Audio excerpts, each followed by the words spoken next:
दिल्ली की तीनों landfill site से कूड़ा न उठाने को लेकर राष्ट्रीय हरित प्राधिकरण यानी एनजीटी ने केजरीवाल सरकार के खिलाफ बड़ी कार्रवाई की है। एनजीटी ने दिल्ली सरकार पर 900 करोड़ रुपए का जुर्माना लगाया है। बता दें, गाजीपुर, भलसवा और ओखला में तीनों लैंडफिल साइटों पर लगभग 80% कचरे का निस्तारण नहीं किया गया है। एनजीटी ने प्रत्येक साइट पर लापरवाही बरतने की वजह से यह जुर्माना लगाया। न्यायमूर्ति आदर्श कुमार गोयल की अध्यक्षता वाली पीठ ने कहा कि यह नागरिकों के अधिकारों का उल्लंघन है। पीठ ने कहा कि स्वास्थ्य की रक्षा न कर पाने के लिए दिल्ली सरकार के स्वास्थ्य विभाग और दिल्ली नगर निगम दोनों जिम्मेदार हैं। तो वहीं इस कार्रवाई के बाद कांग्रेस केजरीवाल सरकार और बीजेपी पर दिल्ली की जनता को धोखा देने का आरोप लगा रही है। देखिए, पर्यावरण और वन विभाग का जो आपके द्वारा बताया गया है 323 करोड़ रुपए जो किसी डिपार्टमेंट के अपने खाते की जगह किसी और के खाते में पहुंच गए, ये बहुत गंभीर आपराधिक षड्यंत्र है। हम ये मानते हैं कि निश्चित तौर पर ये एक बहुत जालसाजी का मामला है जिसमें जो डिपार्टमेंट है पर्यावरण वन, उसके भी लोग होंगे और निश्चित तौर पर बैंकिंग के भी लोग होंगे, क्योंकि जब भी कभी इतनी बड़ी रकम किसी बैंक के दूसरे खाते में ट्रांसफ़र होगी तो बैंक को भी उसमें रिकॉल करना पड़ता है। पूछता है बैंक भी, भाई आपको रिसीव हुई है नहीं हुई है, एसएमएस से, फ़ोन से। ये कोई इतनी छोटी रकम नहीं है, और जिसके खाते में गई है वो भी 323 करोड़ रुपए को ऐसे कैसे रोके बैठेगा। तो इट मीन्स कहीं ना कहीं इसमें दाल में काला है। और जैसा पता लगा है कि शायद सीबीआई इंक्वायरी इस पर ऑलरेडी बैठ गई है, तो हम समझते हैं कि सीबीआई दूध का दूध और पानी का पानी ज़रूर करेगी, लेकिन सख्त कार्रवाई उन लोगों के खिलाफ होनी चाहिए जिन्होंने ये जालसाजी की कोशिश की है या जालसाजी की है।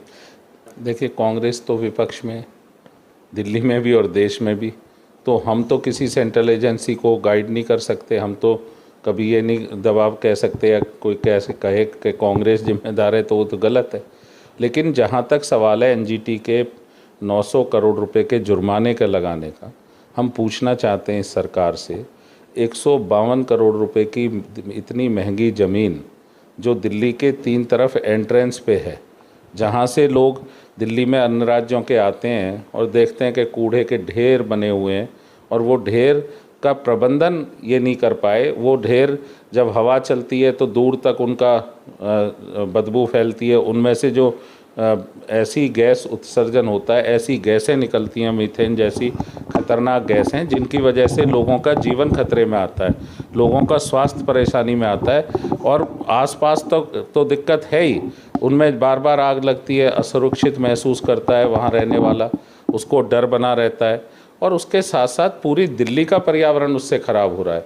और जो एनजीटी ने जो जुर्माना लगाया है उन्होंने स्पष्ट कहा है कि कूड़ा प्रबंधन, ठोस कचरा प्रबंधन को करने में ये सरकार और नगर निकाय पूरी तरह फेल रहे हैं। तो इनको जब भी चेतावनी दी गई, बार बार हमने भी विपक्ष के नाते आवाज़ उठाई। दिल्ली के उन लोगों ने, उन नागरिकों ने जो इनके लैंडफिल साइट के आसपास रहते हैं, कई किलोमीटर के रेडियस में रहते हैं, वो सब इससे बहुत इफ़ेक्टेड और प्रभावित हैं। उनको बहुत परेशानी है, उनकी बहुत पीड़ा है, उनका स्वास्थ्य, उनके परिवारों का स्वास्थ्य बहुत दिक्कत में आता है, वो गंभीर बीमारियों के उनको घेरती हैं। लेकिन ये सरकार है कि इस पर किसी तरह की कोई कान पे जू नहीं रेंग रही है। सरकार सिर्फ प्रचार में ये ज़रूर दिखाने की कोशिश करती है कि दिल्ली में सब अच्छा है। ये दिल्ली को पेरिस या क्या बना रहे थे, दिल्ली तो जो कांग्रेस ने बना के दी थी वो भी नहीं रही है। सब ये बात महसूस करते हैं। आप आम आदमी से, कॉमन आदमी से अगर पूछेंगे, किसी भी तरह का काम करने वाला हो, व्यापारी हो, सर्विस सेक्टर का आदमी हो, तो वो कहेगा कि शीला जी ने दिल्ली को एक विश्व स्तरीय सुंदर शहर बनाया था। और आज हम देख रहे हैं, देखते देखते उसका रखरखाव भी ये सरकार नहीं कर पा रही। बस हाँ, प्रचार ज़रूर करती है। जब पर्यावरण इतना ख़राब हो रहा है, पर्यावरण में आप इतना क्रांतिकारी घोल लाए थे, पराली का घोल साहब, उसका एडवर्टाइजमेंट 23 करोड़ का और बांटा 68 करोड़ का टोटल, और वो क्रांतिकारी घोल अब कहाँ गया? पहले कहते थे पंजाब और हरियाणा सरकार, अब तो पंजाब में आपकी सरकार है। दिल्ली, ये तो बारिश हो गई, परमात्मा की, ईश्वर की कृपा रही दिल्ली वासियों पे, वरना जिस तरह की संक्रामक रोग इन दिनों में फैले हुए हैं दिल्ली में, एक टमाटो फ्लू भी एक कोई आया जिसमें बच्चे बहुत परेशान हैं, बच्चे स्कूलों में कम उपस्थिति दर्ज करा रहे, उसमें स्किन पे फोपले पड़ जाते हैं, छाले आ जाते हैं, पैरों में नीचे छाले आ जाते हैं। तो कितना संवेदनशील विषय है दिल्ली के स्वास्थ्य का। स्वास्थ्य मॉडल कहाँ है? स्वास्थ्य भी फेल हो गया। हम तो सीधे तौर पे कह रहे हैं कि दिल्ली में जब कांग्रेस की सरकार ने से आप पार्टी की सरकार को सत्ता मिली तो दिल्ली में 6,500-7,000 बसें डीटीसी की दौड़ती थी। इन्होंने कहा सरकार बनने के बाद कि हर साल 1,000 बस हम नई लाएंगे। आज तक तो बस खरीदी हुई नहीं है दिल्ली में डीटीसी की। कुछ 50 बसें इन्होंने कोऑपरेटिव उसमें करके, हाँ, बयान जरूर आता है इलेक्ट्रिक आएंगी, ऐसी आएंगी।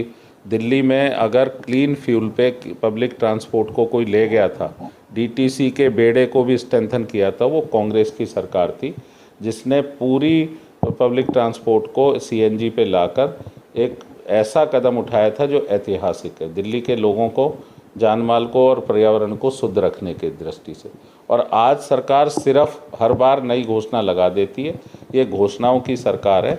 सरकार ज़मीन पर पूरी तरह फ्लॉप है। सरकार ग्राउंड रियलिटी पे पूरी तरह फ्लॉप नजर